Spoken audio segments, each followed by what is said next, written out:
সে সে মানুষ না ভাই, সে মানুষ না। মানে? একটা হাসির শব্দে ঘরটা কেঁপে উঠল। সামনে দাঁড়িয়ে আছে সেই পিশাচটা।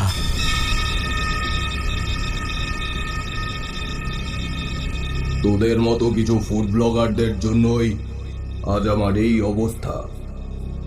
আমিও এক সময় খুব ভাইরাল হয়েছিলাম। প্রতিদিন শয়ে শয়ে লোক আসতো আমার দোকানে, কিন্তু কাস্টমারের চেয়ে ব্লগারদের সংখ্যাই ছিল বেশি। তাদের কথার উত্তর দিতে গিয়ে আমি কাস্টমারদের সামলাতে পারতাম না। আমি তো এরকম ভাইরাল হতে কোনোদিনও চাইনি, শুধু চেয়েছিলাম ব্যবসা করে পরিবারের মুখে অন্ন তুলে দিতে। বিভিন্ন লোকে নানান রকম বাজে কথা বলতে লাগলো, সেসব যেন আলপিনের মতো বুকে এসে বিঁধত। শুধু আমার উপর দিয়ে হলেও ঠিক ছিল, কিন্তু লোকজন তখন আমার পরিবার